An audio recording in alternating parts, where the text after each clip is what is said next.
I mean, what's Pro Football Focus doing? Last week they had Brady. This week they got Brady. We're literally doing it differently from everybody else. As a matter of fact, moving forward from this point on, I will not make reference to PFF. Ready to get into it? Yeah. All right.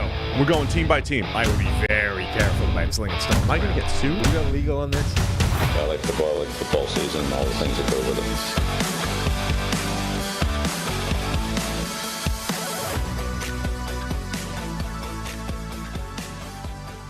Welcome into the PFF NFL podcast. Steve Palazzolo, Sam Monson. We're live on YouTube on Wednesday afternoon or morning. It's morning. It's afternoon overseas, though, across the pond. It's morning somewhere. But it's morning for most of us here on the Eastern time zone. I'm back on a Wednesday here. Yeah. Had some very important management meetings, and How'd they go? it was mediocre. Huh. Mediocre. Okay. We had some very important stuff we had to do. Some workshops, some exercises. Exercises. Oh, yeah. We did some exercises. Did some Like group think. theoretical or like you did a workout? No, I haven't exercised in Okay. months. Gotcha. Real. But exercise the brain. Oh, jeez. Got a mess here. But I'm back on a Wednesday. It's my favorite show because there's nothing to talk about. We just ramble. You just out here slamming on the table. Slamming tables. Like you're Chris Collinsworth. Pounding coffee. Oh, I forgot to take my pills this morning. Shoot. Stop smashing your hand on the table next to the microphone. Oh, yeah. Was people complaining about that? I mean, they complained about it when Chris was on the show, and he spent the entire I'll time stop just hitting smacking the table. I will not hit the table anymore. Yeah. So today we got some stuff to discuss. We're going to talk Justin Fields and his potential trade value for the Bears. We'll get into the Justin Fields decision for the Chicago Bears. There's a new report from our friend Tom Curran.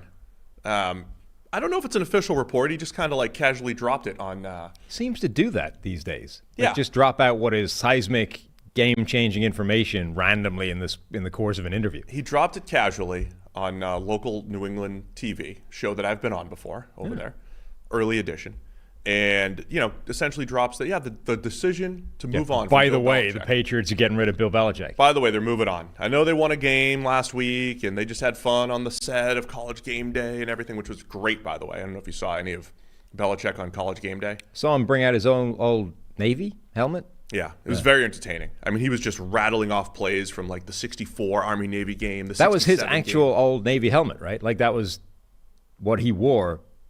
He didn't play at Didn't- Navy. His didn't he dad play? coached. Didn't he play somewhere? He played like D3 or something. Okay. He pulled out the Navy helmet from a 1964 game or something to that effect. Yeah. But his dad coached there for like 30 years. Right. I mean, he's Navy through and through. Anyway, so Tom Curran, our friend, just casually drops that Bill Belichick is out in New England at the end of the season. So we'll discuss that, and we'll answer some mailbag. Yep. Sound good? Yeah. How were your shows? So yesterday, you guys spent a long time talking about Monday Night Football. Well, there was 2 games. Yeah. Double Monday Night Football. Yeah. It was. I mean, we had. Featuring cutlets. What'd you guys say about Cutlets yesterday? A hero Cutlets for was Italian impressive. Americans like me. The NFC Player of the Week. To go with AFC Player of the Week, Zach Wilson. Uh-huh. Who would have seen that coming? What more do you need? Yeah. They just battled a few weeks back. New York It just didn't coming look good. like that was going to be their future a few weeks ago. Yeah. But, so we'll have a great show. You want to get into Fields or you want to talk about Cutlets? No, we've done cutlets.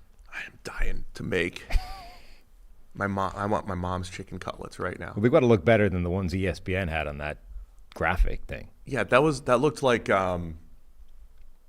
country fried steak. Yeah. Very, very well done. Yes. Whatever they showed. It looked like someone that had only been sort of vaguely described cutlets and just had to put it on a graphic. It does. Oh, you mean like AI? Yeah, maybe. Make me a graphic. Or for, just, an intern that didn't know what they were and was just like, what are cutlets? Oh, they're, and that's what you ended up show with. me what the DeVito family might be having for Christmas dinner. There it is. Yeah, look at that. What Those is are that? that's a country fried steak that's been cooked for 12 hours. Yeah. I mean, they look, what that you know is. what they actually look like? They look like giant, sea scallops in the shell. Like before you scrape the crap off them and get the actual scallop out from inside the shell. Like that's what that looks like. Yeah, those are not cutlets for Tommy. So everybody's having fun, but yeah, Tommy DeVito playing good ball right now for the Giants. All right, you want to get into some Justin Fields discussion? The actual show, yeah. In the Bears. So for the second straight year, the Bears in this power position when it comes to the draft. I don't know what their updated odds are, but the Panthers are 2 games They're ahead. they're going to have the number 1 pick. The Panthers are 2 games ahead or behind, depending on how you want to look at it, of the next closest team to be awarded the number 1 overall pick. That pick, of course, will go to the Bears. Drake May of UNC has officially declared for the draft. I don't know if Caleb Williams has officially yet, but we're expecting him to be there. So the Bears, for the second straight year, have this decision of having the number 1 overall pick, choosing the top quarterback in the draft, whomever that you think that may be, or trading out of there, or sticking with Justin Fields, whatever, all these different options. This year, clearly, I think the top of the draft, people feel a lot better about Caleb Williams and Drake May than they do or did Bryce Young and C.J. Stroud last year, and Anthony Richardson and the other guys involved there. So what are the Bears going to do? Because they're going to have pick number 1. They have pick number 7 as of right now. Is that right? Yeah, but we talked yesterday. One win drops them to like 13 or something at the moment. So it doesn't. I mean, it doesn't really matter. They have 2 first-round picks. The point being, they're going to have the number 1 pick. The number 1 pick's the most important one, of course, is deciding on the quarterback. And I always use the balance sheet example. The balance sheet of if you keep Justin Fields and you make 2 picks versus making the pick and trading Justin Fields, what can you get and what goes on? So what's your initial reaction to what Chicago might do here at the top of the draft? I don't think that Justin Fields can show you enough this season to warrant keeping him and not resetting and going with a rookie. Whether it's Caleb Williams, whether it's Drake May, I'm sure there's going to be one of those guys you like. And at that point, I think you reset. You've already built some pretty good starting foundation pieces. The DJ Moore trade was important.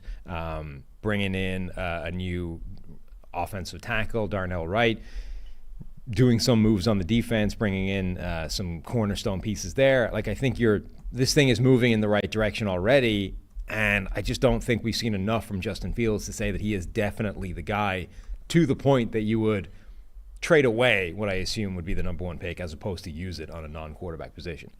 Now, the thing that complicates this decision, of course, is the contract, because Justin Fields is in his 3rd year. Before next season, they're going to have to make a decision on his 5th-year option, which is 2025. And so next year, he'll be pretty well cost-controlled for 2024, but you'll have to have already made a decision for 25, which puts him up, like $15 million range or so, 5th-year option. Is that right? Mm-hmm. Either way, and then you'd have to figure out a long-term deal. So like within the next 2 years, the price for Justin Fields goes way up versus the number 1 overall pick is going to average about $40 million over his first 4 years. So between 24 and 27, you're only going to be on the hook for about, say, $40 million for Caleb Williams or Drake May, whoever you decide at the top of the draft. That's another factor in this whole thing. So even if you decided Justin Fields was better, even if you're like, hey, I like Justin Fields in year 4 more than I like Caleb Williams, Drake May in year 1, you have to factor in the price for Fields and the fact that Fields would probably, he's going to get you something if you trade him. Yeah. And so that's part of this decision. We can get into what that looks like as well. It's what Fields is now, it's what he can become, and it's how much it's going to cost to keep him around if you've decided he is the guy long term. Like, it's going to get a lot more expensive for him to be your guy going forward, even if you think he has turned a corner and he can be, this amazing quarterback. I can't see a way that you can really talk yourself into that as the better option of the 2. Even though, a bird in the hand is worth 2 in the bush type of thing.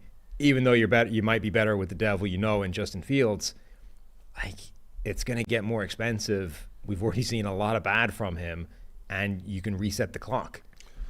Let's see. So you don't think Justin Fields can learn any new skills here? I'm sure he can, but as I say, it's going to get more expensive even if he does. And we've seen so much bad at this point that you're asking him to accelerate whatever developmental arc he's on and continue it, which is risky. Let's come back and break down what Fields could do. But as a parent, you've had to learn so many new skills to provide for your family, how to do copious amounts of laundry, meal plan for even the pickiest eater, and now how to protect your family's financial future.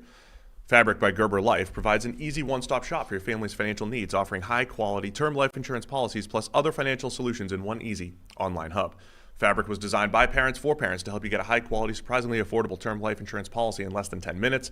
Fabric has flexible policies that fit your family and your budget with quality policies like $1 million in coverage for less than $1 a day. Get your personalized quote in just minutes and then apply when it's convenient for you. It's all online and on your schedule. You go from start to cover it in less than 10 minutes with no health exam required. Join the thousands of parents who trust Fabric to protect their family.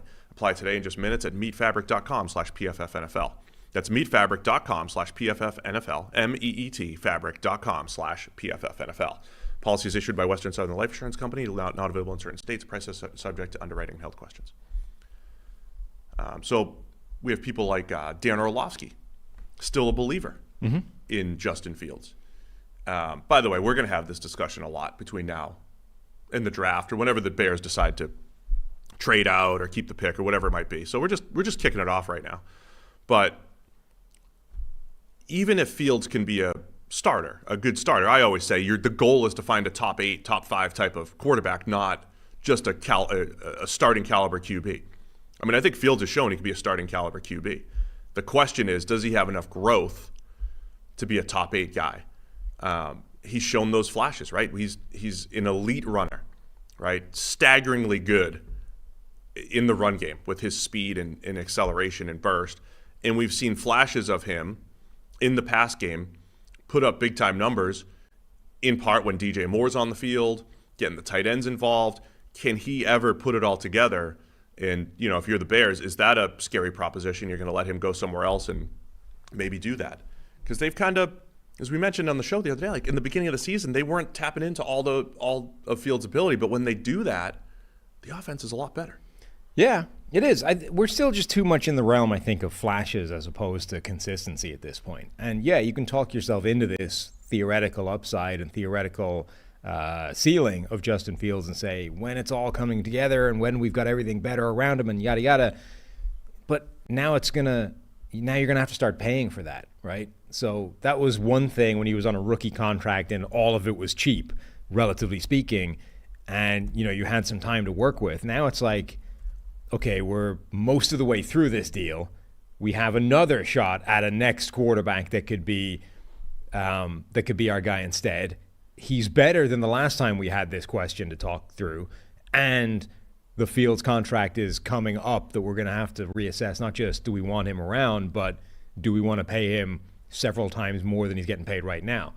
I can't see how you could talk yourself into that being the optimal strategy. All right, let's take it from the other angle here. If the Bears want to trade Justin Fields, who wants to trade for Justin Fields? Who around the league, how many teams would want to trade for Justin Fields? Not off the top of your head, like how many teams, but my thought is there's a few, 8 to 10. I don't know if it's that many. First of all, it depends like what you're. So how many teams view him as a potential starter? I'm looking through here. Like a couple, maybe. Atlanta, the Patriots. So the teams that are going to be this offseason potentially in the QB market, as I'm just looking through a list of teams here. The Patriots have decisions to make. Mm-hmm. Tampa Bay Bucks, because Baker's only under a 1-year deal here. Right.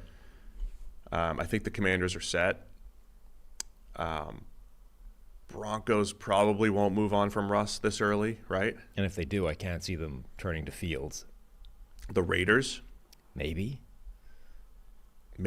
I mean, they are. I mean, they're going to explore. We're in a world. You've essentially just determined that Justin Fields is not a better option than Sam Howell, right? So we're sort of level setting here. He's not a better option than Sam Howell.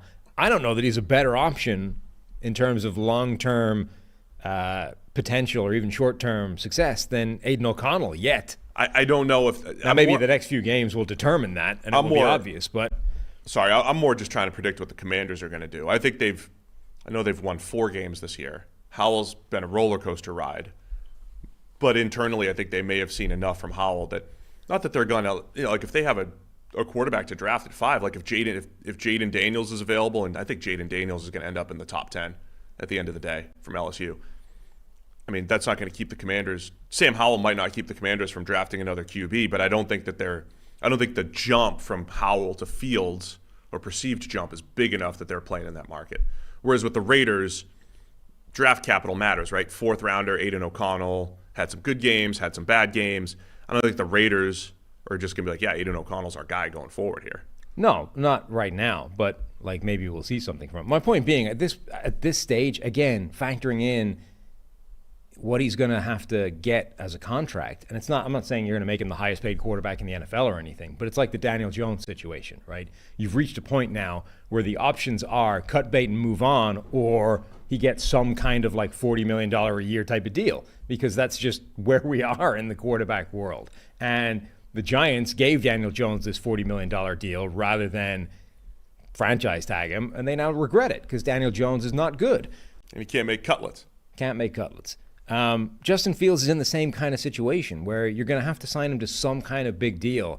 And I don't know that there's a tremendously compelling body of evidence that he is better, independent of the contract, than Sam Howell or somebody like that. Other potential teams. Steelers. If they wanted to move on from Kenny Pickett. Jets, probably not. I'm assuming Aaron Rodgers will be coming back. Right. There's, in the back of my mind, I'm wondering if the Rams might be in the quarterback market at some point, if Stafford's close to retirement. You know, he's played a lot of football. He's still young, but I wonder if the Rams might play in that world.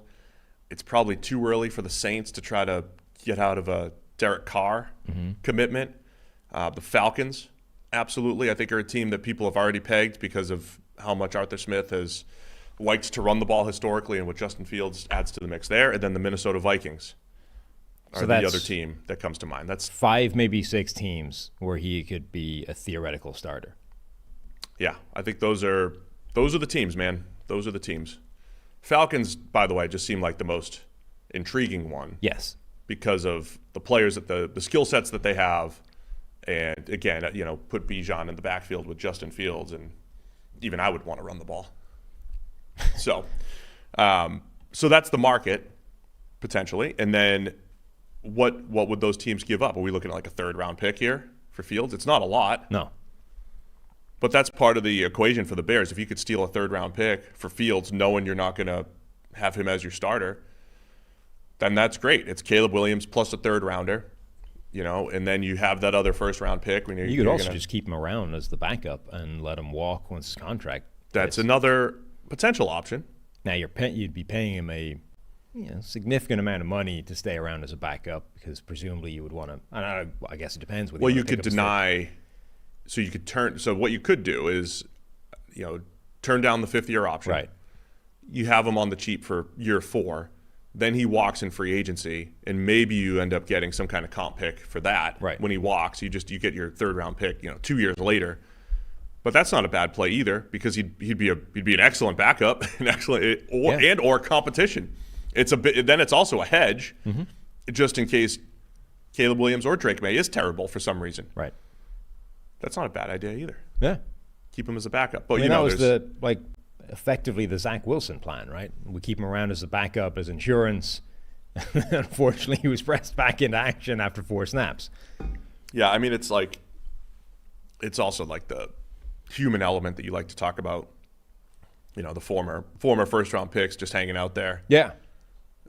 It's different from Zach Wilson, where Zach's, getting centered by Aaron Rodgers and learning new things. It's more like it's like, hey, Justin, go be a mentor. You haven't even had a ton of NFL success, but you're going to stick around as a mentor to our young QB. Well, it's not even about the mentor, but it's like it's much easier, I think, for a guy like Zach Wilson to accept that, hey, I'm not as good as Aaron Rodgers, Whereas I think it would be quite difficult for Justin Fields to accept that he's not as good as a rookie.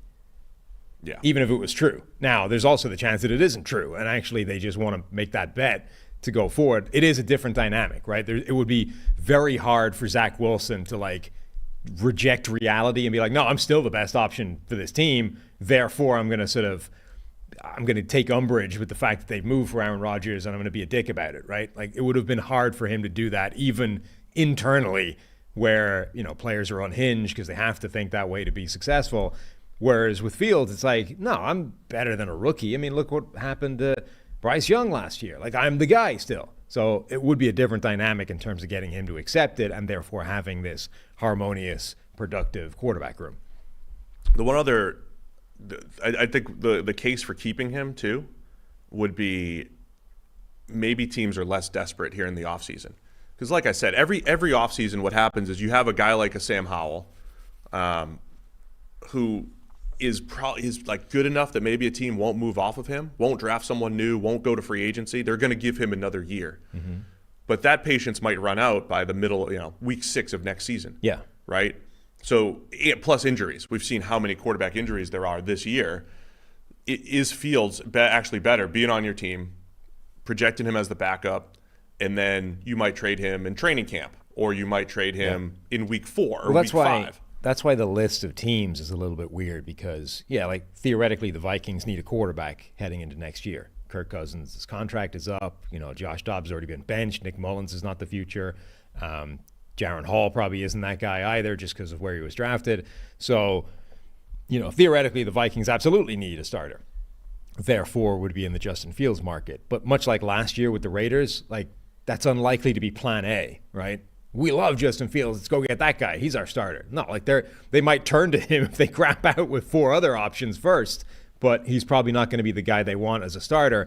Honestly, you look at the list, it's like the only one that might actually covet him as a genuine starter within the specific offense that could be really good or a big upgrade would be Atlanta, because there's that natural fit of design quarterback run game paired with an already insane group of athletes and playmakers, and we take more off his plate than anybody else in terms of the passing. It's a good fit. And, it wouldn't cost them much to make it happen, theoretically. Someone in the chat is very upset with our Falcons takes. Oh, yeah? Said our PFF's Falcons takes are trash for some reason. Cool. And I don't know why. I don't know if it's because he's a Desmond Ridder believer or if you take too many shots at Arthur Smith. I'm not sure. Somebody sent in an email, which I think we're reading later, but they replied to the thread of the bet that they had sent in, which was that the Falcons would have a better record than the Chargers this year. Which is actually looking pretty good. Which is looking good, yeah. They're probably going to... I don't know if that was a pointed, hey, without saying anything, just so you know, I'm on track here. Or if it was just, I've already emailed these people, I'm going to hit reply to that. I mean, it was close last year, too. Yeah. It was close last year. That's the tricky part of projecting Fields is the Ridder thing, right? I mean, Ridder didn't show enough other than hope, right? There's 5 or 6 teams every year that all they have is a little bit of hope for the quarterback. Hopium. Hepped up on hopium. Yeah, and it's enough that they're like, I'm not trading hope for hope, because that's what Fields kind of is. Yeah. Still at this point is a maybe a little bit more hope than other teams would have. So are you in the camp that they should trade? Yes, I am as well, and so I'm intrigued by what they could get for Fields, or keeping Fields, but most importantly, taking one of those top 2 picks.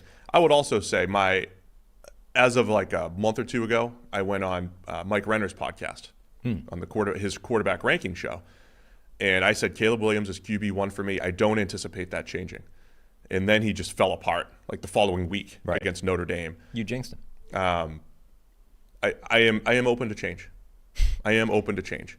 I also think there's going to be an interesting conversation between Caleb Williams and Drake May and say the next tier of quarterback, which again, I believe Jaden Daniels might jump into, where somebody might say, I might actually rather Jaden Daniels for whatever reason, without the investment in pick 1 or 2. So it's going to be an interesting draft season. The only other sort of argument for me is, could Marvin Harrison Jr. provide the kind of impact that Jamar Chase had on the Bengals when he rocked up, right? Remember, year 1, for Joe Burrow, it's why can't Joe Burrow throw a deep pass? This is ridiculous. He was hitting those every day at LSU in college, and now it's just not there. There's no accuracy. There's no production. Jamar Chase arrives in the building. It's wow, the Bengals have the best wide receiver core in the NFL. Joe Burrow has gone back into being Joe Cool. This is all amazing, right? Could Marvin Harrison do that to the Bears, where DJ Moore is now number 2? Marvin Harrison is the best wide receiver in the NFL right out of the box. And suddenly this Chicago offense looks like an absolute freight train with Justin Fields at the helm because they spent that number 1 overall pick on a wide receiver, which has that ever happened before? Wide receiver number 1? Keyshawn Johnson, I believe, was number 1 in 96? 7, 6? It was 96, but I'm trying to think because, And then Kevin Hardy was the second pick that year for the Jags. Is that correct? It was 96, indeed. He was the number 1 pick. And does this take me to that draft? Yes, it does. Kevin Hardy, number 2. To the Jags. Number 3? Number 3 in 96 was a bust. No. Ogden. Was for that team, though, weirdly. Simeon Rice. Simeon. I was about to say Andre Wadsworth. I was in that, like, Cardinals edge rusher. Simeon Rice, then Ogden. He bust for the Cardinals. Yeah. This is a bust. Had to go to Tampa Bay to be good. By the way, there's a trade in there. Was it J.J. Stokes? The Niners traded up for J.J. Stokes in that trade. And the Ravens traded back. Got Ray Lewis and like another first-round pick. It was just very good Ravensing. No Stokes in this draft. I don't Was believe. that? It must have been a previous. But it was a Ray Lewis draft, right? Oh, it was 95 they traded up, I think, for Stokes, and then the pick They got that got pick this year, yeah. ended that up makes becoming sense. Ray Lewis. Yeah. It was a really good trade for the Ravens. Anyway, digressing. So again, on the balance sheet idea, you're Also, saying, by the way, Marvin Harrison in this draft. there you go, the 96th Senior. 20th, 21st, 19th. 19th. So you're saying the Bears could say keep Justin Fields, take Marvin Harrison Jr., which they could, by the way, they could like trade down to 3 and do that, right? You assume. If you could get to 3. Yeah. So it would be, if they could trade to 3 or say, take Marvin Harrison Jr., whatever else you get from that trade down, plus, say, a Joe Alt or... I mean, yeah, like if you could trade down and get Marvin Harrison, Or an edge rusher. ideal. But even if you just stick at 1, take Marvin Harrison. Like if you believe Harrison is that kind of player, which people are talking about him in those terms, generational, best wide receiver for years, better than Jamar Chase, better than these guys that have come in and made that like wide receiver 1 impact. If you think he can do that to your quarterback, I mean, I can see an argument that, hey, Fields is pretty good with no real help and, 1 wide receiver. What if we give him like a top tier wide receiver with this pick and keep him around? So let's just pretend it's Marvin Harrison and, say, one of the tackles or an edge rusher. It's Latu or it's Jared Verse. Let's say it's an edge rusher, whatever it might be. It could be those 2 players plus keeping Fields, plus there's a chance that you could trade out of 1 and get more picks and still kind of get Marvin Harrison Jr. versus Caleb Williams and only one of those other players, which could be a Malik Neighbors. If you want to go the receiver route, could still be the edge rusher. We don't, could be any of those things. Mm-hmm. That's another fair point. But then if you go down that route, again, you're going to eventually pay Fields more money, assuming things go well. You're going to pay him more money.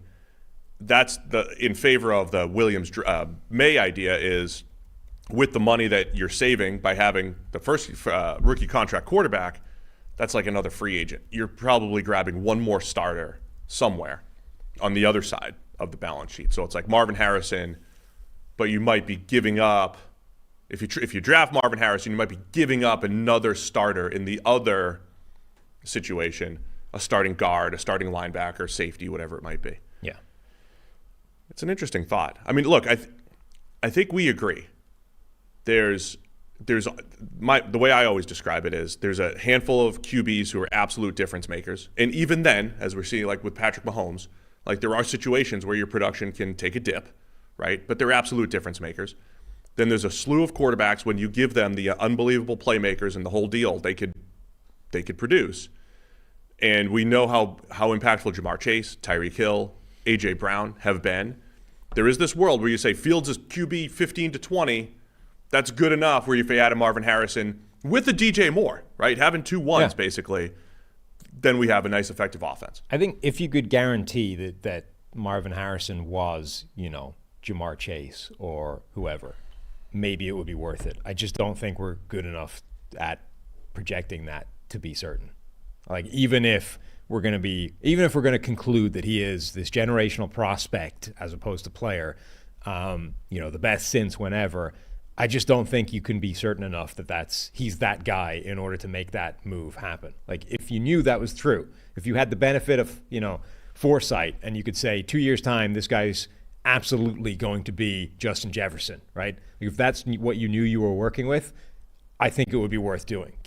Getting him, running with Fields, even if Fields doesn't get any better, it's more important almost to have Harrison and then figure quarterback out later than guess that Drake May is the guy and not have Marvin Harrison. So I could see that argument if you knew that, but you don't. So you would be gambling that that's true, and I just don't think we're good enough at that to be able to make that determination. If you just switched, if you had last year's quarterback class, it's probably more of a discussion. There's far more question marks, I think, with Bryce Young, C.J. Stroud, Anthony Richardson. Again, even with what we know about Stroud right now, there were more questions about them, whereas I think the league will agree Williams and May are closer to slam dunks. Again, it doesn't matter. I mean, it doesn't mean anything is 100%, but it is fascinating, though. Like, the divergence of opinion on Fields is wild at this point. Like, there are people out there that think he's a top 15 quarterback in the NFL. Therefore, obviously, you should keep him, trade the pick, do whatever. Like, just build around Justin Fields. Keep going. Like, we've seen it. He's a top 15 QB. You're like, really? Based on what? I mean, I can understand the argument, though, because maybe I'm too blinded by a QB running ability a little bit, but I just think that adds such an edge to your offense. Sure. And we haven't seen Fields with elite playmakers. We've seen it with better now, with more. But like I was saying last year, I don't think Cole Kmet all of a sudden developed and became a great tight end. I think Fields' mobility created opportunities for Cole Kmet to be wide open in the middle of the field. That's intriguing. He has that. And I don't know if I'm leaning too much on, I've seen him at Ohio State, rip open throws and hit him at the intermediate level, where he's been terrible in his NFL career. And I know that was 4 years ago, but I'm somewhat intrigued by finding that balance of his natural playmaking ability and pairing him with, say, if you had a Marvin Harrison Jr. and elite playmakers there. I also think that I think the offensive line has been far better than it feels because of how Fields manipulates the pocket, and maybe the fact that he takes so many negative plays offsets all the positives that I'm talking about too, right? Which is why that all lands at like somewhere in the middle of the pack right now. But you don't have too many guys that could, make plays the way Fields does. And I think that's what intrigues people. So that's it. All right, we'll talk about Belichick 1 second here. We'll get to Belichick and the Patriots. We'll have more on Fields. We'll have far more on what this Bears decision will look like. Let us know in the chat what you think they should do and what the draft will look like. Fields plus which two guys do you want them to draft, or which quarterback do you want them to draft, and who else will they draft to pair with your favorite quarterback. But we got a Prize Picks lineup for this week. Did Eli put this together again? Mm-hmm. Going back to the well here? Yep. What was the selection? I don't see more or less here for Kyron Williams. More, I believe, was his more. plan. So, yeah, he skews positive here. Yeah. So we're going to go more than 64.5 receiving yards for Jamar Chase. It's going to be Saturday afternoon. Bengals against the Vikings. So Jamar Chase going more than 64.5. Deebo Samuel going more than 61.5 receiving yards against the Cardinals. Oh, the Niners get to play the Cardinals this week? Yikes. Kyron Williams of the Rams, running back, we're going to go more than 80.5 rushing yards. Kyron's gone over this, more than this, three straight games. 3 straight for Kyron Williams. So going more. Jamar Chase, Deebo Samuel, and Kyron Williams. That's our lineup for the week over at Prize Picks. Now, with basketball season here, you could pick combo projections across football and basketball from the Specials League, a league created specifically for combo projections that includes 2 or more players from different sports or leagues. For example, you got LeBron James plus Travis Kelce at 10.5 combo of 3-pointers made plus receptions. If you want to play alongside some of Prize Picks' favorite players like rapper Meek Mill and comedian Andrew Schultz, you can do that right now. Find the community plays under the promos tab of the app to view entries from some of the biggest names in the Prize Picks community every single week. Prize Picks even offers a reboot policy that we needed last week, so the entries stay in play even if one of your players gets injured. For football and basketball games, if you have a player who exits the game in the first half and does not return in the second, that player is rebooted. Prize Picks is the only daily fantasy sports platform with an injury insurance policy. So you go to prizepicks.com/PFFNFL, use code PFFNFL for your first deposit match up to $100. Again, that's prizepicks.com/PFFNFL, use code PFFNFL for a first deposit match up to $100. All right, man, Bill Belichick potentially out in New England. That's the, again, subtle report from our friend Tom Curran, NBC Sports Boston, that the decision was made after the Germany game. Bill Belichick out in New England. Do you believe this, and is this the right move for the Patriots? Yeah, I believe it. I think it's been sounding inevitable for a while. There was another college game day thing, right? Robert Kraft was there, and McAfee, or was that? Yeah, it was, that was the same day, thing. Right? Pat McAfee. Right, McAfee was kind of like, everyone knows where it's going. We don't envy your situation, your decision, essentially. Basically saying everyone knows it's happening. Belichick's gone. We don't need to make you say it right now, but yada yada. So it does seem like it's going that way, and it makes sense in terms of if it was any other coach, it would be obvious, right? Like, this thing has been a disaster. The Patriots are terrible. They're setting like records for futility on offense. It's all been bad since Brady left, getting worse. We go in a different direction, but only because it's Bill Belichick, i.e. the most successful coach of all time. Does it make you pause and go, well, like, how much credit in the bank should a guy like that have at this point? Like, how much should he deserve the chance to put this thing back on his feet? And from an ownership point of view, how much of an opportunity should you give a guy like that to actually fix it? Like, when does it become apparent that he's not going to put it back together and actually we do need to go in a different direction? Because ultimately, every single coaching legend in NFL history has reached a point where they didn't put it back together again and we have to go in a different direction. Yeah, I mean, a couple things here. Except the ones that retired, I guess. But like, some of them just the ones that clung on long enough, right? Like Don Shula in 1995. It didn't matter that he's Don Shula, right? Yeah, and Mike Shanahan, right? Super Bowl winning head coach, like legend of the team, reached a point, and they weren't even bad. It's just like we're not good anymore, right? We're adequate. We're mediocre for long enough that we're going in a different direction. Sorry, Mike. You know, it happens. The tricky part, well, so I think when you're trying to predict this thing, to me, it's not all that surprising that they would move on from him because, again, Robert Kraft has said over the last couple of years, like, I want to win. I want to win, right? And I think he knows how to separate business from previous success and say, okay, it's just time to move on. And, you know, they haven't had Tom Brady since 2019 now.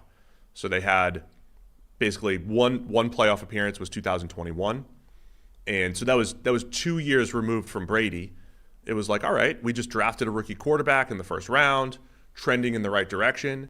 And then things got worse in 2022. And then things hit rock bottom in 2023. And so they were a team that looked like, hey, they're a 7 or 8 win team coming into the season, and they've been even worse than that. Even if they salvage this year and, you know, win a couple more games, it's a bad season. It's interesting to me though, if they had won 7 games, I feel like it's obvious that you move on from Belichick. They're just, you know, mediocre. Do you think the fact that the Patriots could actually have one of the top 2 picks in the draft now, or say pick 2, and have a quarterback, do you think it's actually more likely that Belichick could stick around and be part of the rebuild? Is that weird backwards thinking that they were so bad this year that it's actually more likely that Belichick is around to be part of the QB selection and building this thing back up again?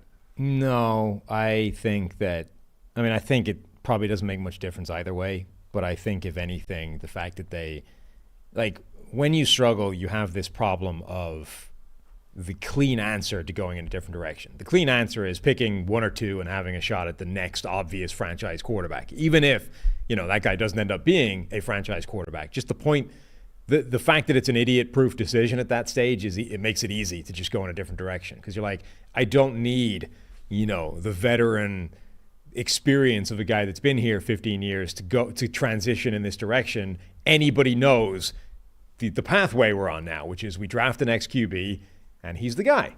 So I think when you're picking in that sort of spot, it takes care of itself. So from a Robert Kraft perspective, it's like the decision's being made, right? We're picking this high, we're drafting a new quarterback, and we just have to hope that works out. I don't need Bill Belichick to do that.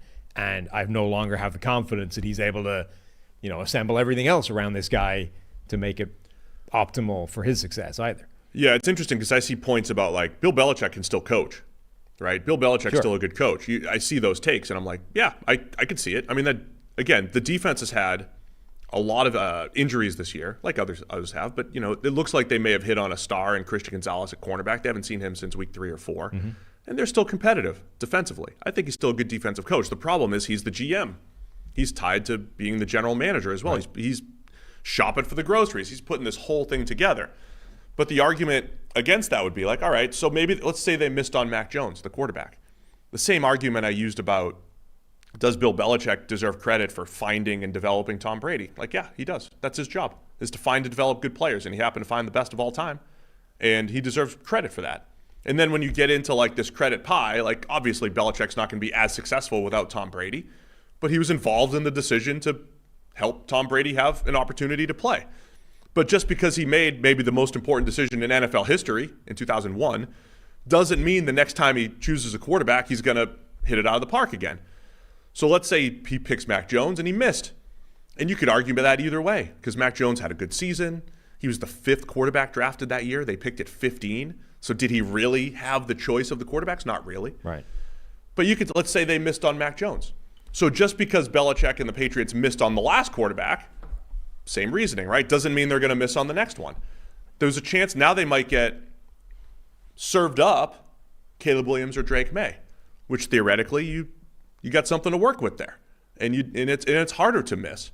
So does Belichick's past success with Brady and his past miss with Mac Jones, I don't think matters in this point.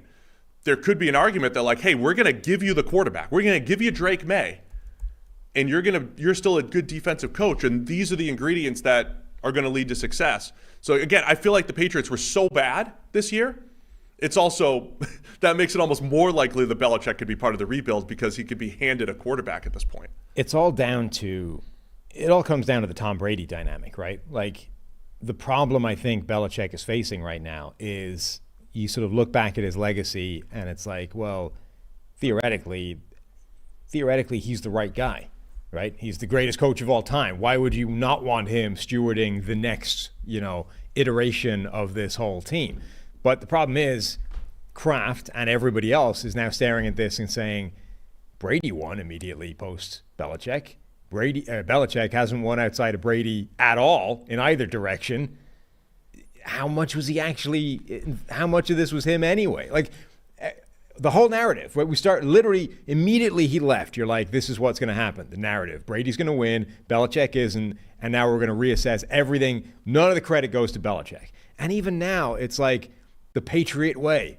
Was it really just Tom Brady being there and stitching everything together?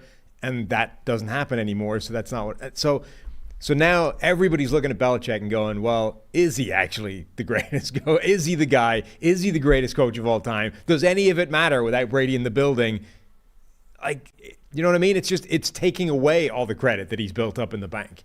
The without stats are pretty damning. Again, Belichick was 5-11 his first year with New England, 0-2 before Tom Brady took over in 2001. There were old articles that were resurfaced recently where New England was like last in power rankings. They were last in playmakers and running back and receiver rankings and all these different things. And then Brady took over and they won the Super Bowl that very year.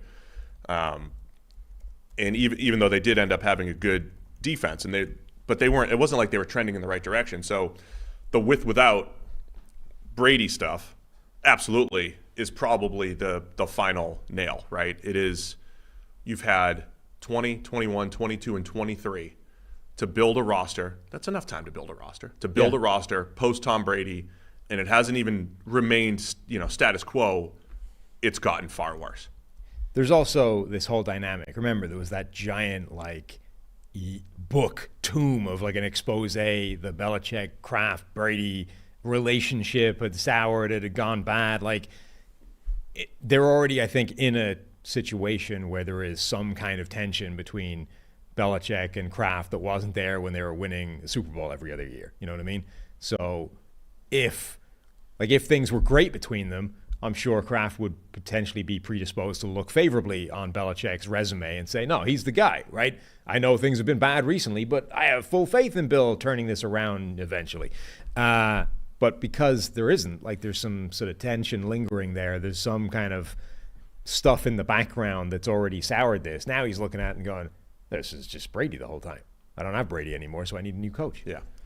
And again, as Tom Curran reported, they were never going to fire him midseason. Right. He's also a tradable asset. I was going to say, they can trade him away. Even if they've decided to move on from him, they're not just firing him. It'll be interesting, because we have a David Tepper in Carolina. Yep. Who is a little hands-on as an owner. Probably wants to make a big splash.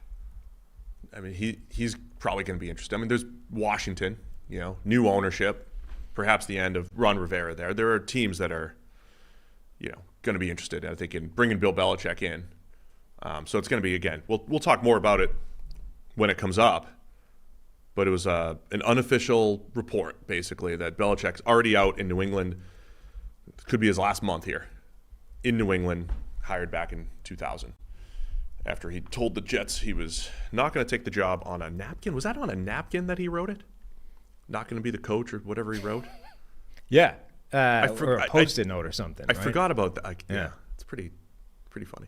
It's pretty funny. It's also like, I mean, think of the crap Josh McDaniels took for bailing on the Colts. It's all in line. Yeah. Well, it's all in line, but it's also like, it's worse. That's way worse than McDaniels thing. If he didn't have so much success, yes. and he just lasted a couple years in New England, you'd be like, what an idiot. Like, what a jerk. Well, not just what, yeah, exactly. Not just what an idiot, but like what an asshole. Yeah. He's hasn't changed, He's same answers with the media and the whole thing. So bottom line is, I believe it's what are the complaints about our Justin Fields takes? I'm trying to determine that. Am I too positive? No, not positive enough. I think it might just be that we're talking about it. Oh, we shouldn't talk about Fields? Do you think that Belichick actually wants to go somewhere else and do it all over again? Like so we've hit this weird world where you're like, this guy is an absolute tool to everybody in the media, right? Like, we're on to Cincinnati. I'm not talking to you. I'm not engaging you. I'm just like, he's an asshole half the time to the media, right? And yet he goes and does game day and everybody loves it and he's great and he's engaging. He got an Emmy for that thing he did with Chris, the 100 best players or whatever. Like, does he actually look at this and go, now's the time to just go to TV? I don't think, I've said this for years, I'm pretty consistent with it. I don't think the way he answers questions in the media is just to be a jerk. It's just to be that way. I literally think, because he's a football coach and only cares about winning football games, when somebody asks him about last week's game or whatever it might be, his mind just doesn't operate that way. I think his mind just operates like, I need to do everything I can to win the next game, the thing that's in front of me. That he's so process-oriented. Like, that's honestly been my take on it the whole time. The on to Cincinnati thing was literally just him being like, hey, we just lost. We have to go beat the Bengals now. It's my job to go beat the Bengals. I need to just go execute my job. Then when he gets on TV, his job is to talk about football and, do TV stuff. And that's why he's different. I really think that's what it is. I don't think he's trying to, if he's trying to withhold information to the media, it's because he thinks it's best for winning, whether it's right or wrong. Other people have done it in different ways and still won plenty of games, right? So I'm not saying he's taking the right approach.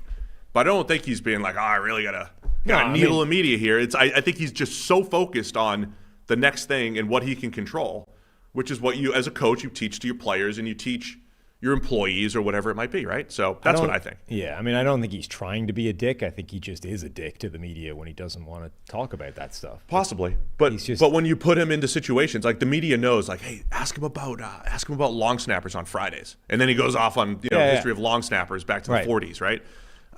But that's my point. He might be going to TV. Who knows? He has just zero interest in playing the game when he doesn't want to. It's not that I have to think about Cincinnati and nothing else. It's just that I don't want to talk about what you want to talk about, and I'm not willing to entertain you with a bullshit answer just because this is a press conference and this is what everybody else does. It's just like, no, I'm out on this. Unlucky. I feel like so did you hear Al Michaels, what he theorized? He just made up on the spot. I did, but I don't remember what it was. He basically said, Belichick could get fired, or he could go somewhere else, or he could get traded, or he could. What if he started doing TV with Tom Brady on Fox? That was it, yeah. Right, and it was like, no, and Al's got some prop bet hidden somewhere that Belichick and Brady are going to work together in Fox. That was fascinating because I think I don't know that Brady's going to be good on TV. Yeah, when Bill Walsh was on TV. Because I watch old games, you hear Bill Walsh on TV sometimes covering games. A lot of Bill Walsh's analysis is that frustrated great coach is like, man, they're not doing it my way. Right. I feel like Brady would probably lean into that too much. Like, oh man, this guy's just not reading the field like he should. Right. But I think because Belichick's a good, I know Walsh was a coach, but Belichick's a coach and a teacher. I feel like he would bring a little bit more. He might bring more to a broadcast than a Brady. But that theory of Brady and Belichick on the same broadcast with a host, that'd be hilarious. I just wonder at this point in his career if he wants to go and just because he's under contract somewhere and they can trade him, does he actually want that, or would he just take a TV gig and be around the game that way? Yeah, you're right. His mentor Bill Parcells he always had the itch to start something new and start from scratch. He went to Dallas and then he was he in? He went to the Jets, and then It's actually amazing that he did legit just retire at the end of it all. Now and still potters around, and does just being Bill Parcells. But like he felt like the kind of guy that would keep going until he was medically incapable. Did he? He was in Miami for a little bit too, right? In the front office. Yeah. So he just bounced around with with the GM role, right? With a team building role, and he loved starting things from scratch. Belichick hasn't started something from scratch in 24 years, right? So you don't that might not be what he wants to do in his 70s. We made the same comment about Pete Carroll a couple years ago. Does he actually want to do a rebuild? And it turns out they accelerated that pretty quickly, and good for Carroll. Yeah, we had a question about that. Let me read you, though, a question that's along the lines of this Bill Belichick stuff. This one came in from Lee Miles, who apparently is our biggest fan from Jersey. And by that, it's the small island in the Channel Islands, the Channel, as opposed to Jersey. Old Jersey. Where the DeVitos are from. Yeah, Old Jersey, of course. Last offseason, we saw something rare, a head coach being traded for a draft pick. As a cold-blooded Falcons fan, my initial question is, why won't teams offer multiple firsts for great young head coaches? Specifically, somebody like Mike McDaniel. I honestly believe he's worth 3 first-round picks. As a Falcons fan who's seen prior first-round picks turn into Keanu Neal, Vic Beasley, Tack McKinley, etc., it feels like the best kind of decision a team could make. Every team should trust that they can find talents in rounds 2 to 7. Why not blow your load of a difference maker at the most important position, head coach? I'm very intrigued to know if I'm crazy or actually the head coach trade market should be on fire. Do you remember the game day when Corso said that? No. He was trying to say it was like Arkansas pulled an upset the previous week, and he was trying to say, well, they won't be able to do that again. And he used the same phraseology that you just used. So it was right before game day goes off air, and then 2 minutes later, after the kickoff of the noon game, they had to cut back to Corso, apologizing and everything because everybody's going crazy. Did he really just say that on air? Yeah. So you might have to. It's YouTube. You don't have to apologize. Oh no, you don't have to apologize. Anything you say on YouTube's okay. Also, McAfee's changing the landscape. That dude's just got a running counter between F-bombs these days on ESPN. It's fine. The whole world's different now. Oh, okay. So we're good. Yeah. So Corso was ahead of his time. All right. Ahead of his time. No, it's an interesting question because the only coaches who get traded for are former Super Bowl winning coaches. Right. It's John Gruden. It's Sean Payton. Which has got to be the wrong way of doing it, right? It's not. It's like that paying for sacks thing. That's not the approach. You find the guy that's clearly amazing. That's the guy you target. I would do it if I had so much evidence, right? How would you have enough evidence that that's the right guy? Yeah. Because you're talking. Let's just say it's 2 first-round. So look at the NFL right now. Who would be the guys you would even want to do it for? Maybe Ben Johnson. So trade for an assistant, not even. You're talking for a head coach? Oh, for another head coach. I think Shanahan's the guy. Yeah, but why would the Niners even do that? That's the thing. Of course they wouldn't. But that's not the question. The question would be how many head coaches would you even want to be phoning and saying, I got 2 first-round picks if you're interested for this guy? Shanahan's absolutely one of them. Andy Reid's got to be another one, right? Is that it? But Andy Reid's getting older, so you right. Assuming you felt you had enough runway with Andy Reid going forward for him to be the guy long term. Has McDaniel put himself in that conversation yet? Clearly, he's an amazing offensive mind. The Dolphins haven't been as successful as you would probably need them to be to make that happen. Now, sure, people will argue Shanahan hasn't either, but I think Shanahan. When you're evaluating this stuff, it's not as simple. Like John Harbaugh. Maybe. Yeah. Because here's the things I would look for in a coach. Have you had success in – this is the whole argument that's working against Belichick is the answer to this next question. Have you had success in different scenarios, right? So if you could argue Bill Belichick has only had success with Tom Brady, if you view it through that lens. I could look at John Harbaugh and say he's won a Super Bowl with Joe Flacco. He's built a team around Lamar Jackson. That puts Mike Tomlin in the conversation. It puts Tomlin into the conversation, but I feel like the Tomlin conversation, though, you could also couch it the same way as you do the Belichick one. Because has Tomlin actually done anything without Big Ben? And it's similar to, I'd say, the Mike Evans thing. Is it impressive that Mike Evans has had 1,000 yards every year of his career? Yes, it is. Is Mike Evans a very good receiver? Absolutely. Has he ever actually been a top 5 to 10 receiver, elite, game-changing receiver? Fringe, I would say. Mike Evans is very, very good. But Tomlin's compliment is this like arbitrary, he doesn't have a losing record. But it doesn't mean he's winning championships. He won one 15 years ago. And he had Big Ben making a miraculous comeback, right? Does that matter going forward? So Mike Evans has been the model of consistency, as has Tomlin. But does that mean that's what you want on the team? You want to assure yourself 9 wins, or do you want to win a championship? I don't know if Tomlin's the guy that gets you there necessarily. I mean, just because he's had this consistency. Yeah, he's also only had 2 years without Ben Roethlisberger, most of which have been spent with a brand new rookie quarterback in a year that was historically terrible for quarterbacks, and we have no idea if he's good or not. Like, excuse me. You know, I think the secret sauce to Tomlin is he's outperforming the underlying metrics that usually lead to wins, and will consistently have you a good team, almost come what may. You know, is clearly a good guy in terms of setting a culture and sort of getting an organization on track. And yeah, maybe, you know, like if you want to guarantee a Super Bowl in the next 5 years, he might not be the guy. But if you want to make sure that your team goes from like basement dwelling irrelevance to good, like playoff team most years, he'd be a guy you'd throw a couple of first-round picks towards. So the Harbaugh thing is, okay, the guy's had consistent success with different quarterbacks. The Shanahan thing is, I go back, I say this, I think every podcast, everything he's touched offensively has been elevated, right? Every quarterback that he's touched has been elevated. Yeah. So that's a baseline. That's a win. I can hire Kyle Shanahan, and what the Niners have done is basically split, given defensive control, split the control between John Lynch and Shanahan, and they've figured it out. So I'd definitely do that for Kyle. Sean McVay is an interesting one. I see him getting a ton of credit for his ability to adapt offensively, and you and I thought that was his weakness for 3 years, right? After 2018, I thought it took him some time.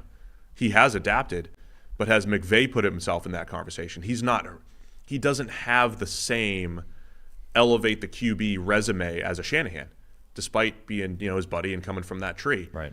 But McVay, I think, has overall done very well with what he's been given. He's got a championship, if that matters. But I don't know that I would go out of my way to trade for him. No. I honestly don't think it's a long list. Like, I think it's pretty short. But, I mean, every time I needed a new head coach, I would pick up the phone and see if it was going to happen. Like, any team that's going to start over this year with their, like David Tepper or whatever, any team that's starting over with their head coach, I would absolutely, every single time it came up, phone San Francisco and say, how many picks would it take to get Kyle Shanahan? And I'm sure most of the times they'd say there's no trade you can put in front of us that we'll accept.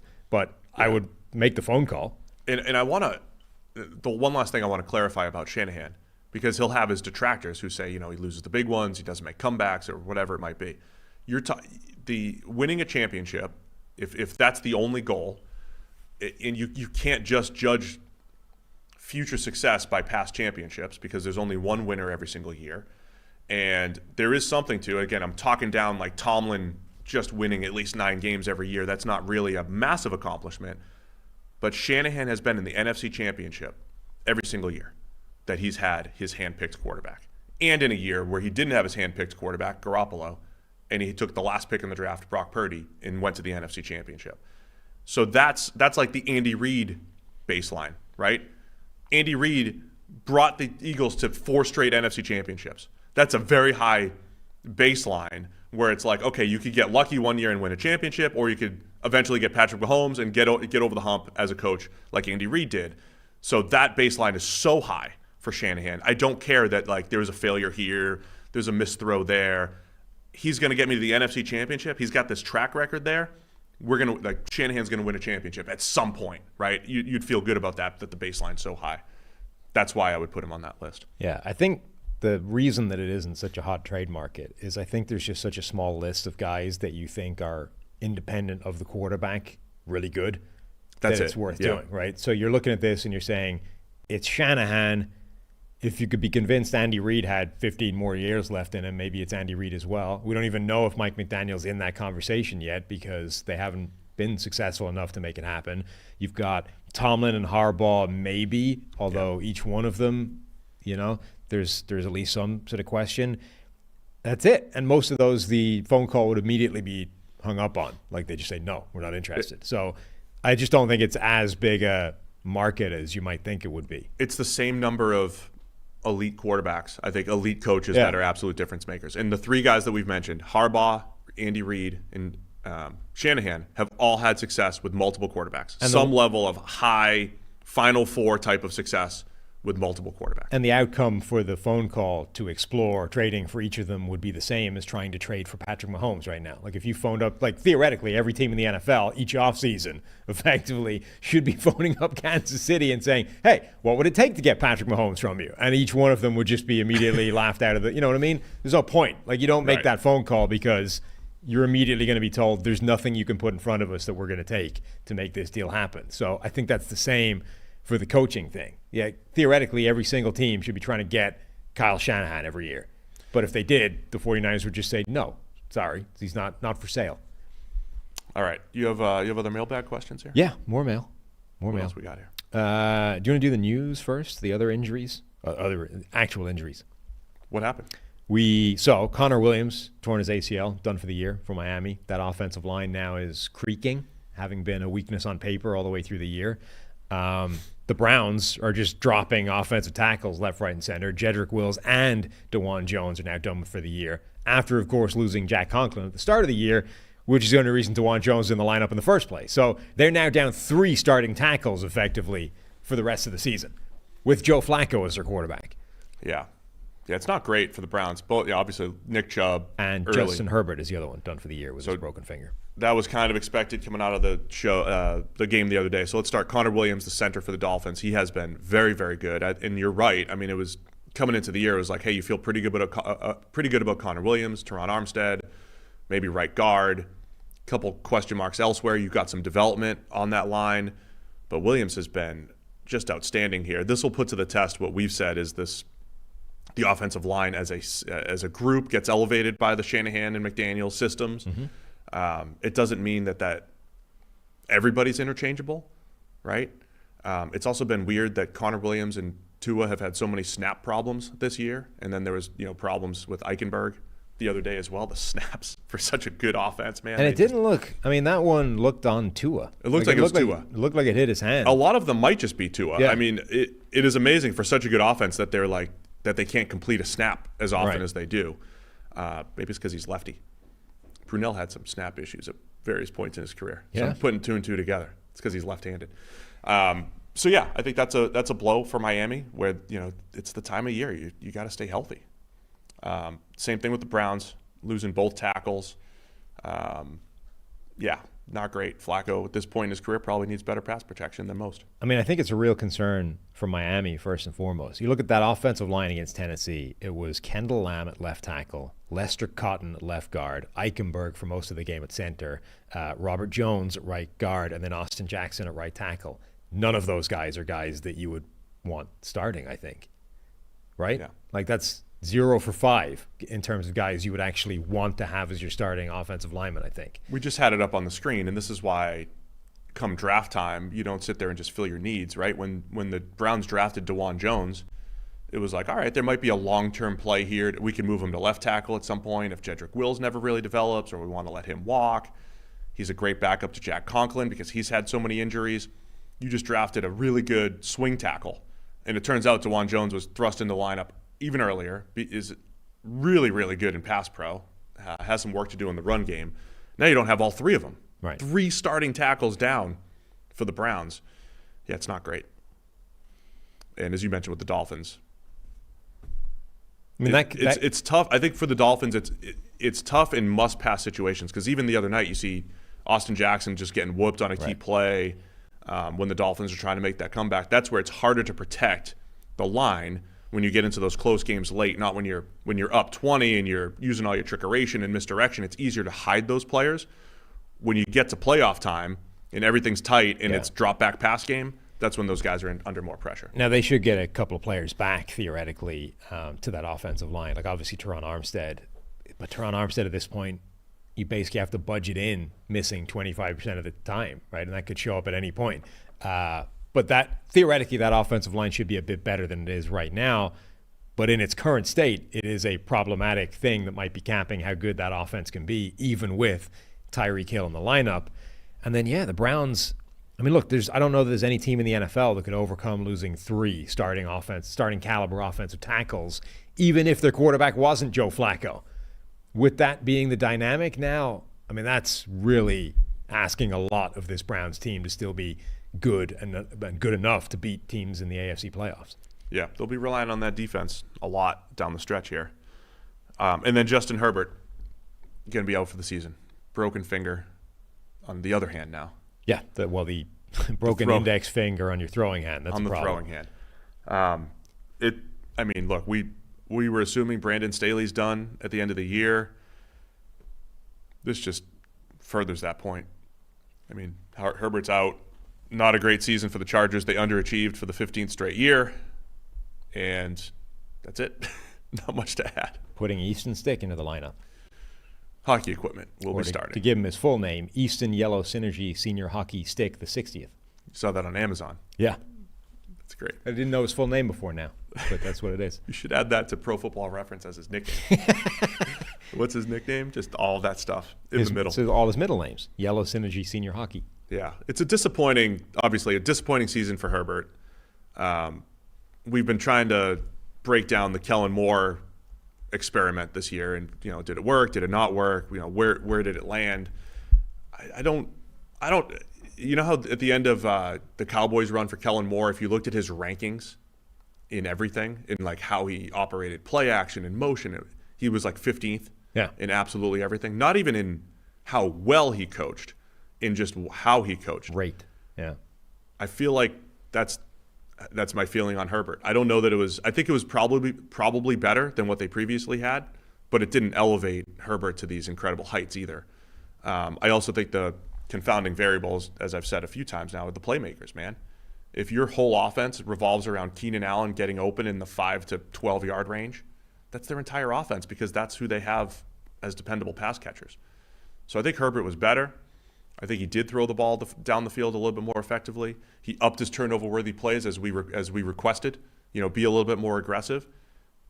But I think this ended up being more of a personnel issue than we had anticipated coming into the year. So I think Kellen Moore was more good than bad. And I honestly think if they do move on from Staley, Kellen Moore might be in the head coach running. Like, he'll get interviewed, I think, as the head coach.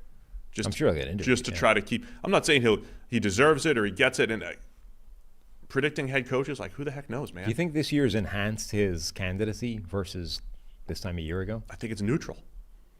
Because last year he got forced out of Dallas. Last year, right? Like his name, like Dallas. From the Dallas perspective, they love this, right? They're like, most of them. I mean, obviously, can't paint the entire fan base as with one brush, but like, I think the prevailing wisdom right now is we got rid of Kellen Moore. He was holding this thing back, and now look at us.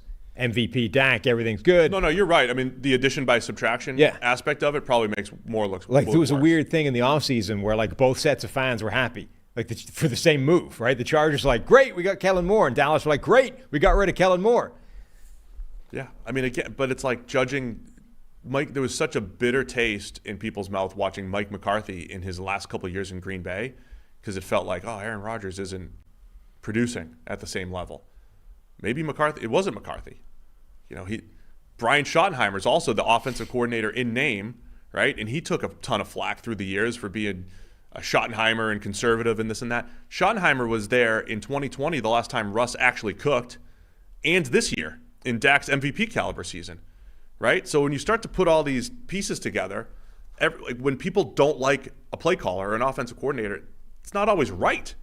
Because Schottenheimer took a lot of flack, and all of a sudden, the last two things he's touched have been gold, and the last thing Mike McCarthy's touched now looks like gold, right? With Schottenheimer here.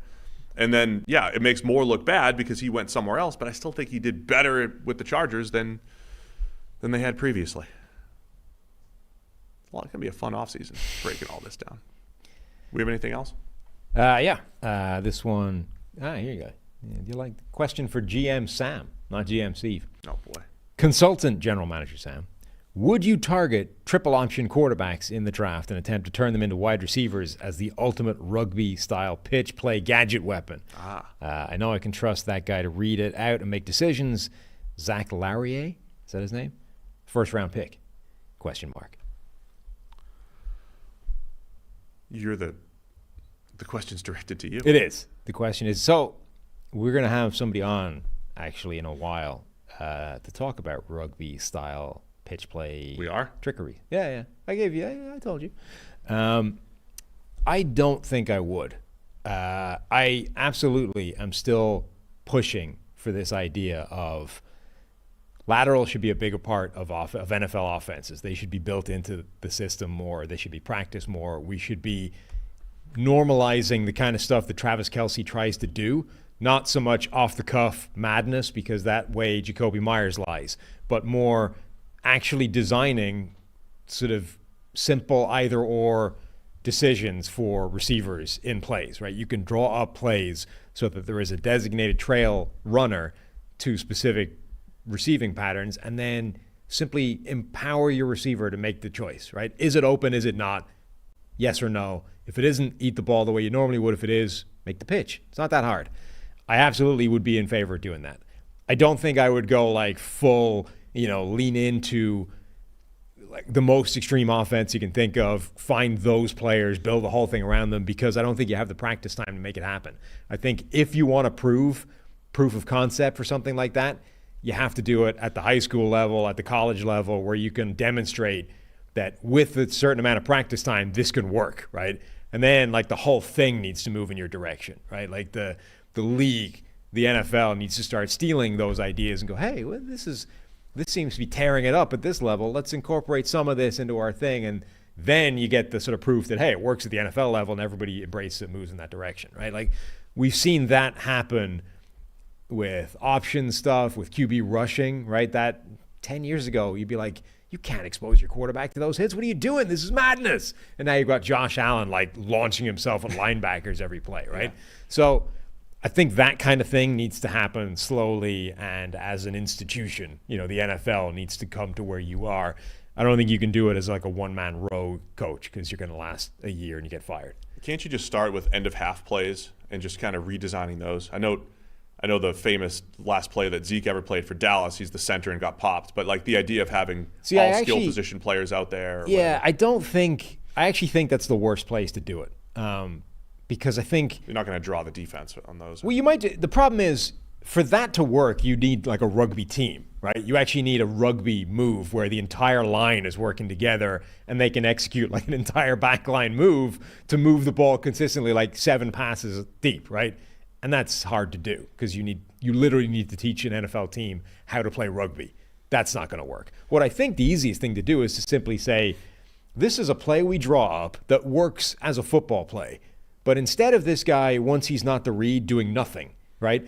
I keep coming back to this one Arizona did years ago, and I don't think they even did it deliberately. It was an accidental quirk of the play design. On one side, they had like a fake bubble screen, right? So it was I think a 2x2 formation. The outside receiver, smoke screen, fakes the thing. The inside receiver runs like a post or whatever, just a clear out route. And then from the other side, they had a shallow drag. I don't remember what the other receiver was, but it ended up being that once they went away from the fake bubble, the fake screen, and went to the shallow drag, the defense forgot about the guy that faked the screen because he's irrelevant now, and they all closed in on the drag. And now the bubble screen guy is wide open, right. And once the drag sort of turns upfield, he's an easy rugby pass away from being completely free down the sideline, right? Or at least a 2-on-1 where if the shallow drag guy draws the last defender and then pops it to the side, that's a 2-on-1. That's an overlap. That's what rugby tries to do on every single play. And the Cardinals like accidentally did it by the play design. If you draw that up as a thing, so that receiver knows I fake the smoke screen and then I start looking towards where that pass is coming. I linger on the sideline. I get myself in position essentially to trail that guy. Then the guy with the shallow drag, all he has to do is to draw that last defender and pop the ball outside, and it's an extra 20 yards. That's where I think the easiest way of doing it is. How much we talked about the risk the other day. I likened it to going forward on fourth down, but more extreme, right? Yeah. Because when you fail on fourth down, as I've said, your win probability takes a much bigger hit than obviously if you punt. Yep. So it's a bigger risk reward because you're talking about, like, if you fail on fourth down, you lose a possession, but like you're up against losing the possession anyway. If you fumble, lose one of your 10, 11 possessions in a game, it's a massive risk. It is. For the payout of a big play, right? That's the risk reward here. We're talking a massive win probability swing either way. But I would argue it's a risk that teams are already taking anyway, and they just decide to only focus on it for this specific scenario, right? Like if the risk of you never want to throw the ball laterally because you could fumble it, and if you fumble the ball away, that's a loss of possession. That's catastrophic. It's a turnover. It's the worst thing that can happen. It's a terrible idea. Well, then why are you ever attempting a double pass? You know, the backwards pass thing, right? Why is that ever happening? Why would you ever pitch the ball to a running back instead of handing it off? You're just increasing the chance of a fumble. With Derrick Henry. Those are easy, though. But that's the thing. It's the same skill. The pitch play to Derrick Henry that they made a balls of against Miami, right? But all he does, that's all I'm asking the guy to do. Turn around and pitch it to a guy standing 5 yards away from him. And they couldn't complete it. I mean, But my point is they do that. They run it. But there's an argument against that too, right? There's an argument against that when they've changed how they do end arounds and reverses now, where they actually toss it up. They used to put it in the belly, right? They used to hand off on all end arounds and reverses. They started pitching them, but we do see those fumbled. We do. Every now and again, then. they still run them. So it's like, what is the easiest way? This is not a difficult skill. Does that mean it's going to be 100%? You're going to get every one of them right? Of course not. But it means that there's a way of like modifying the risk that we don't see it as this catastrophic, high risk, like tightrope act that is going to inevitably end in disaster. Like it's a very simple skill to pitch the ball 5 yards to your outside. And if you don't think NFL players can execute that skill, there's 5 things you're already running on offense that need to come out of your playbook. Yeah, I think allotting just like a couple roster spots for that, though, I think is a challenge. Like if you're going to add these plays here and there, you do have to teach it as a team, spend some practice time on it. When you spend practice time, your opponents will eventually have to spend practice time. So maybe that you get that back theoretically. But yeah, I don't know about specific rosters. No, I don't. Like, I don't think you need to. Like, that's my point. I don't think you need to go like 100% into this thing as like, this is our offense. I just think that I have several extremely talented, skillful ball carrying players on the roster already. Why would I not trust them to execute a simple either-or decision if I draw it up in the play design? Like, it's very easy to do that. That's where I would start pushing the boundaries with the rugby skills. Add a few plays, man. Add it in. All right. That it for today? One final question, the Discord question of the week. This one came in from Alec L2. Jared Goff, ? How do the Lions proceed with him and his flaws? So we've gone from a few weeks ago, Jared Goff was like in the MVP race, to now Jared Goff is Jared Goff again. And the Lions consequently aren't as good as they looked before. It is interesting that this has coincided with the 2018 Super Bowl run, where I think there was, if you go back and if you have Premium Stats 2.0 and you could filter by weeks, there was probably a point in the 2018 season where Jared Goff was ranked 3rd or 4th in our grading. He may have ended up top 5 or 6 anyway by the end of the season. But there was that point where he hit a wall. The scheme hit a wall. It was a little bit later in the year, but he did slump, right? And I guess that's when we have said mid-tier for quarterbacks in an endearing term, it speaks to either a lack of an ability to carry a team or to just have that week-to-week consistency. And Goff has just never had he's human, right? A 17-game stretch of pure consistency without bad games. So when he was sitting there as a 90-graded quarterback a few weeks ago, there's definitely a part of you that says, well, that's not his baseline historically.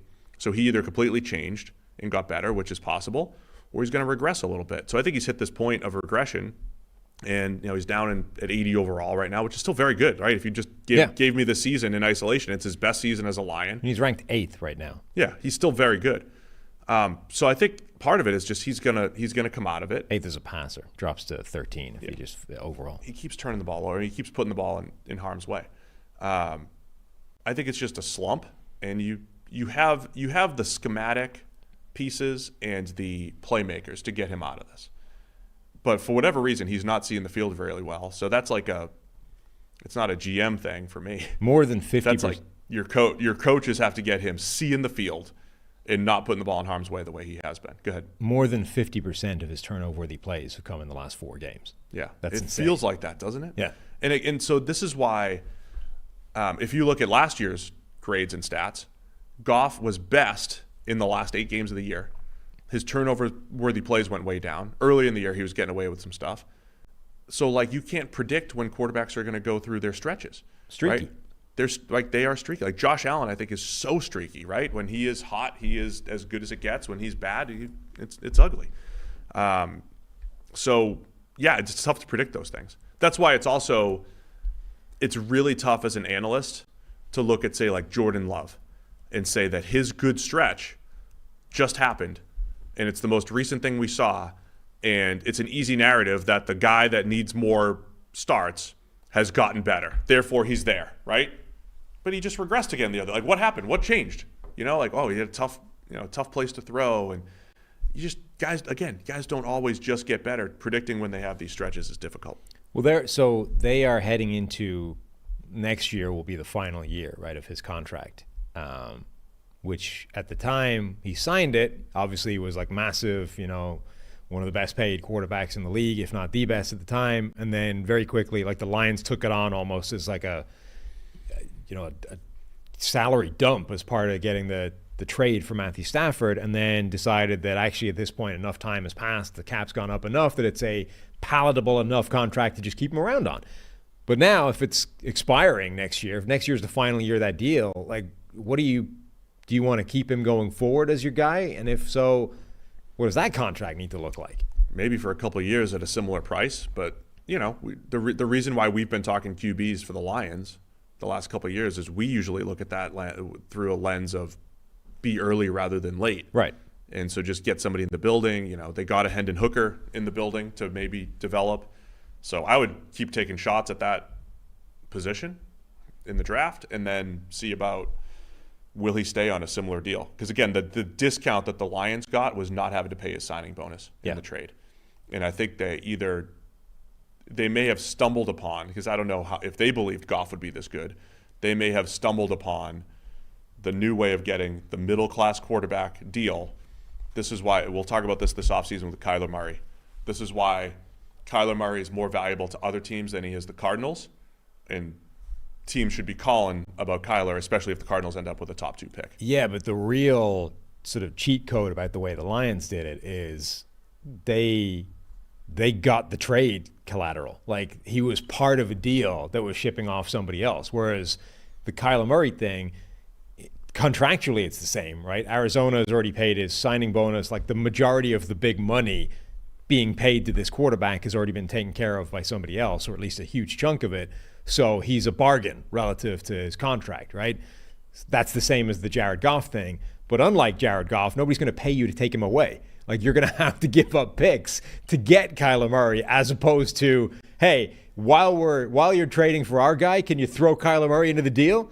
That's the difference. It did solve 2 problems, right? You got massive draft capital, and you got a middle class type of quarterback contract. So that's the difference between that and any of these other deals. Like, you can't just sort of build a strategy now around, well, let's just go get the next big money quarterback that the team wants rid of. Yeah, it's not 1-to-1, but it's something, right? The something being this world you're talking about with Justin Fields. How do you avoid paying a guy $40 million or moving on from him? There's no middle ground. There is at least a world where that exists now. Yeah, even though it's not 1-to-1 to like what the Lions did. All right, great show. Like, I'll stop hitting the table. Okay, yeah. With all these questions, I think it comes down to the asking price, right? Like, I think the Lions have seen enough from Jared Goff that they would want to keep him around. But if Jared Goff wants to be the best paid quarterback in the NFL, that's a tough deal to get to. Yeah, I agree. Well, good show, man. A lot of fun. Tomorrow we've got Week 15 action. We'll be previewing every single game, full slate. So we'll be quick and efficient as always. Thanks to everybody for tuning in. We'll see you again tomorrow as we preview all the Week 15 NFL action.